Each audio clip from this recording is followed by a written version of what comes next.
Welcome to our deep dive into the source material. Today, we're decoding the high-stakes survival mechanics of the new Univex Network trust score system. It's like something straight out of a Hollywood cyberpunk thriller. The rules of engagement have completely flipped, and honestly, understanding this new architecture is literally the only way your node is going to survive, let alone thrive. So, you might be wondering, in a network where trust isn't just handed to you, how exactly do you survive? Well, in this newly forged digital ecosystem, your node's survival depends on absolute, relentless vigilance. Look, you aren't just grandfathered into good standing anymore. You can't just set up your node, grab some popcorn, walk away, and expect the credits to roll with you as the hero. Trust is something you've got to actively, continuously earn, defend, and rebuild. If you're treating this casually, you're already losing the game.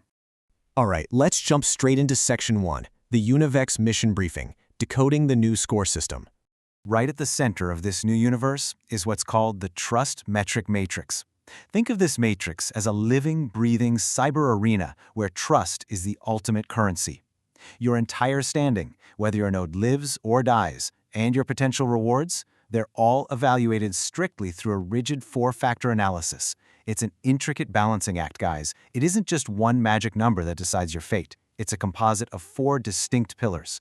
And let me tell you, failing to maintain any single one of them creates a massive vulnerability in your node's armor. Moving right along to Section 2, 4 Pillars of Trust, the anatomy of a perfect score. Okay, let's look at your 100-point defense system. It breaks down like this. We've got 35 points dedicated to identity verification. That is your absolute baseline, your first line of defense. Next up, 30 points are allocated to mining uptime and streak, which basically rewards your relentless, ongoing power contribution.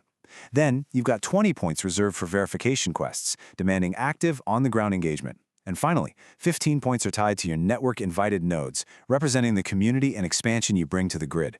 It's a beautifully designed, high-stakes system where every single piece is absolutely crucial to your overall power level. Now, checking out this live snapshot from the source data, it's basically a battlefield report of varying success. On one hand, we've got a flawless victory on verification quests, maxed out at a perfect 20 out of 20. Awesome, right? But look closely at the vulnerabilities. Identity verification is sitting at only 20 out of a potential 35. Mining uptime is dangerously low at just 4 out of 30. And perhaps the most critical chink in this specific node's armor, 0 out of 15 on invited nodes. It's a classic cinematic setup, really. Triumph in one sector, but massive, glaring exposure in the others. You can't afford to just be a specialist here. You have to hold the line on all 4 fronts.